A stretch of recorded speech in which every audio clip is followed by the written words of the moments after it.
साथियों नमस्कार। आज अगर कोई हमसे पूछे कि गरबा क्या हिंदुओं का त्यौहार है तो मैं कहूँगा हाँ जरूर, केवल और केवल हिंदुओं का ही त्यौहार है गरबा।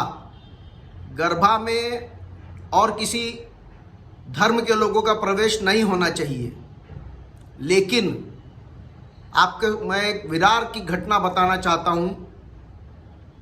विरार के एक कॉलेज में गरबा रखा गया है और उसमें कई ऐसे माइनॉरिटी के बच्चों को पकड़ा गया है और उनके चैट्स को देखने के बाद में यह मालूम पड़ता है कि किस अश्लील विकृत मनोवृत्ति से वो गरबा के अंदर घुसते हैं और हमारी बहन बेटियों के साथ में किस दृष्टि से वो वहाँ पे नज़र रखते हैं।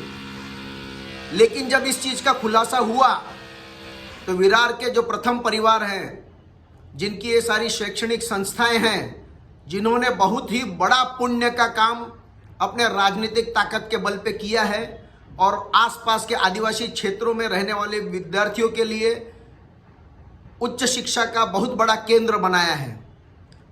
लेकिन शिक्षा का केंद्र बनाना, राजनीतिक हस्ती बन जाना, राजनीतिक पार्टी का प्रमुख होना, शहर का, अपने प्रांत का, अपने प्रदेश का विकास करना अलग बात है, लेकिन समझदारी आना अलग बात है।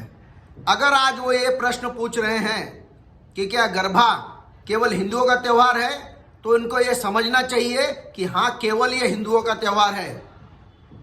जो मूर्ति पूजा में विश्वास नहीं करते हैं और मूर्ति पूजक का भंजन करते हैं या उनका विरोध करते हैं, उनकी हत्या करते हैं, उनकी निंदा करते हैं, ऐसे लोगों को क्या जरूरत है प्रवेश देने का ऐसे गरबा में, जो केवल और केवल हिंदुओं का त्यौहार है, जिसमें हम हमारी माता का पूजन करते हैं, माता की शक्ति का पूजन करते हैं।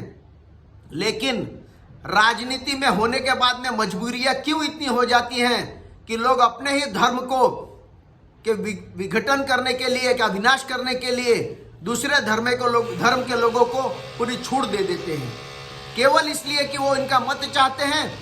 साथियों, ये केवल विरार की बात नहीं है, पूरे महाराष्ट्र में आज हमें योगी जैसा नेता चाहिए जो खुले तौर पे अगर किसी के धर्म की निंदा नहीं करता है तो अपने धर्म की विडंबना भी बर्दाश्त नहीं करता है, वो सड़े तौर उत्तर देता है। बरेली में आपने देखा होगा जिस तरीके से ये लोग धार्मिक ये मास में कर्फ्यू और रास्ता रोको और नाना प्रकार से एक एक कार्यक्रम चला के वहाँ पे एक कानून व्यवस्था बिगाड़ने का प्रयास कर रहे हैं। लेकिन हमारे महाराष्ट्र में और इतर प्रांत में जहाँ पे माइनॉरिटियों का अच्छा खासा मतदान है, यहाँ पे हमारे विधायक या जो विधायक रहे हुए हैं लेकिन आज हार गए हैं, वो अपनी संग्रहित राजनीतिक शक्ति के कारण बड़ी बड़ी शैक्षणिक संस्थाएं तो बना दे रहे हैं, लेकिन आज वो अपने धर्म के प्रति उतनी निकटता से नहीं खड़े हो सक रहे हैं। वो कॉम्प्रोमाइज करते हैं, समझौता करते हैं, दूसरे धर्म के बच्चे लोगों को ऐसे हिंदू धार्मिक कार्यक्रमों में प्रवेश देकर हमारी बहन बेटियों को के सुरक्षा के साथ समझौता करते हैं। केवल इसलिए समझौता करते हैं कि वो अपने राजनीतिक पद प्रतिष्ठा फिर से पा सके। लेकिन सही, हम हिंदू धर्म के अवलंबियों को यह सोचना चाहिए कि हमें ऐसा नेतृत्व स्वीकार है, क्या हमें ऐसा नेता स्वीकार है जो इतने सालों की अपने राजनीतिक सत्ता के बाद में जो कुछ बना सकता है उसको बाद में हमारे धर्म के खिलाफ इस्तेमाल करने के लिए पूरी खुली छूट देता है। तो ऐसा नहीं होना चाहिए। साथियों, ये अब केवल नेता के भरोसे की बात नहीं रह गई है।